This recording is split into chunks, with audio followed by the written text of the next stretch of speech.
বিসমিল্লাহির রহমানির রহিম।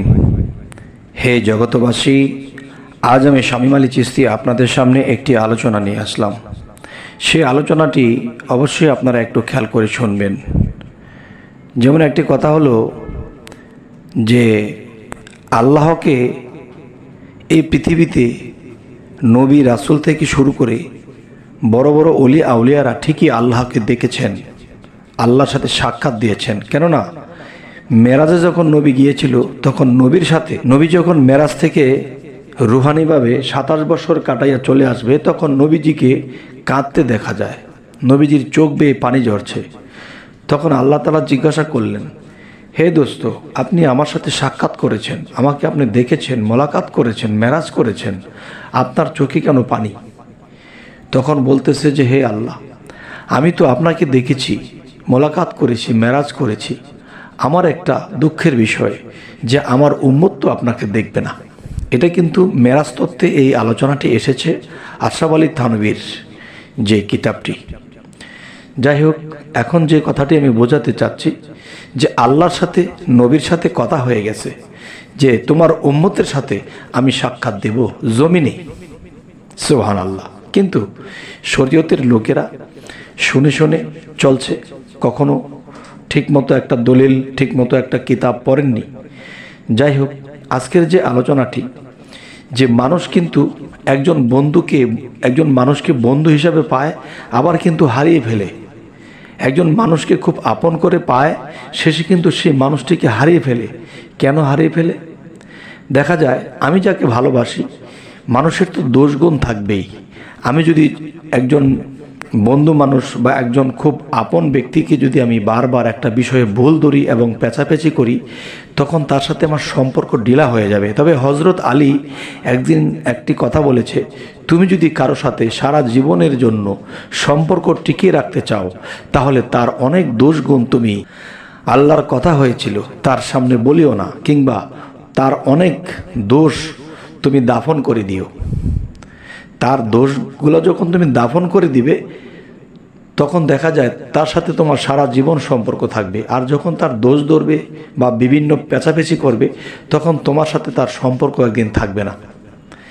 তবে এটাই তিনি বলেছেন যে যার সাথে যার সম্পর্ক আজীবনের জন্য রাখতে চাও, তাহলে তার দোষগুণ তুমি দাফন করে দিও, প্রকাশ করিও না। তো আরেকটি কথা হলো, যে আলোচনাটি আজকে করব, সেই আলোচনাটির মূল হলো যে দেখেন, আমি আল্লাহকে যদি দেখি বা পাই, যে আল্লাহকে কখনো যে ভাববো যে আল্লাহকে পাইলে আর ছাড়বো না, এই কথাটা কিন্তু মুখের কথায় হবে না, কর্কট ভাষায় হবে না। যে আল্লাহকে কখনো কেউ বেঁধে রাখতে পারবে না, আল্লাহকে কখনো কেউ কৌশল করে রাখতে পারবে না। আল্লাহ কোরআনে কি বলেছে?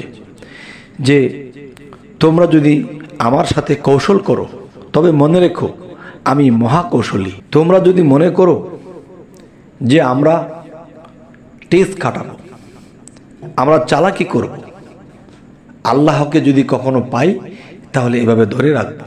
দেখেন, এই পৃথিবীতে এমন কোনো দড়ি, রশি, এমন কোনো কিছু বের হয়নি যে আল্লাহকে আটকে রাখবে, আল্লাহকে ধরে রাখবে। আচ্ছা, তাহলে আল্লাহ বলেছে, হ্যাঁ, আমাকে কেউ যদি ধরে রাখতে চাও, সেই যন্ত্র তোমাদের মধ্যে আছে। সেটা কি? সেটা হলো যে নিরস্ত্র এবং আত্মসমর্পণ করা এবং প্রেমিক হওয়া, ভক্তির দেশে ডুবে যাওয়া, প্রেমের সাগরে হাবুডাবু করা। যখন প্রেমের সাগরে হাবুডাবু করবে, ফানাফিল্লা হয়ে যাবে, তখন ওই অবস্থায় যদি একজন বান্দা বা আল্লাহর কোনো বন্ধু যদি বলে, হে আল্লাহ, আপনি যাবেন না, আপনি দয়া করে এখানেই থাকবেন, আমি আপনাকে এখানে থেকেই দেখব, আপনি যাবেন না, তখন ভক্তি দিয়ে চোখের জলে যখন কোনো মানুষ এভাবে আকুতি মিনতি করে বলে, তখন আল্লাহ কিন্তু আটকা পড়ে যায়। কিসের কাছে? ভক্তির কাছে, প্রেমের কাছে। ফানাফিল্লা হয়ে গেছে একজন মানুষের কাছে, প্রেমের রশিতে তিনি বান্দা পড়ে যায়। সুবহানাল্লাহ।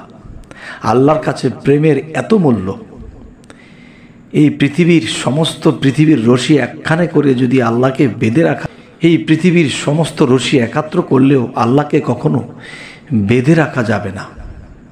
তাহলে আল্লাহকে বেঁধে রাখতে হলে আমার প্রেমের রশি লাগবে, আমার প্রেমে ফানাফিল্লার রশি লাগবে, ভাবের দেশে রশি লাগবে, চোখের পানি লাগবে। এই ভাব, এই ভক্তি যদি আমি করতে পারি তাহলে আমি আল্লাহকে রাখতে পারবো বেঁধে। তবে হে জগতবাসী, আল্লাহ যে এই কথাটি বলল, তোমরা আমার সাথে কখনোই কৌশল করো না, কেননা তোমরা যদি আমার সাথে কৌশল করো তবে মনে রেখো আমি মহাকৌশলী। তবে আল্লাহ যে মহাকৌশলী তার তুলনায় আমরা তো কিছুই না। তাই আল্লাহকে কখনো কৌশল করে পাওয়া যাবে না। কি করতে হবে? ভক্তি প্রেমের দেশে ডুবে যেতে হবে। ভক্তি, দেখা যায় আমরা যখন ভক্তি কথাটা উচ্চারণ করি তো আমাদের মুসলমানের মধ্যে অনেকে বলে ভক্তি কেন, বলেন সালাম শ্রদ্ধা। তবে দেখেন, আমরা যে পানি বলি, পানি কিন্তু বাংলা ভাষা না, মূলত পাওয়া যায় জল হলো বাংলা ভাষা। তাহলে জল যখন হিন্দুরা ব্যবহার করে তখন আমরা এই জল বলি না, আমরা পানি বলি। আচ্ছা, তাহলে মূলত বাংলা ভাষাটা কিন্তু তারাই নিয়ে গেছে। তো অনেক ভাষা সাংস্কৃতিক এসে যায়, তো অনেকেই অনেক কিছু ভাবে। যাই হোক, সেটা বিষয় না। আজকের মূলত কথা হলো কি, যে আল্লাহকে যদি কেউ কখনো পায় এবং তাকে যদি ধরে রাখতে হয়, একমাত্র প্রেম ভক্তির দেশে যাইয়া ফানাফিল্লার হালে গিয়া একমাত্র আল্লাহকে ধরে রাখা সম্ভব।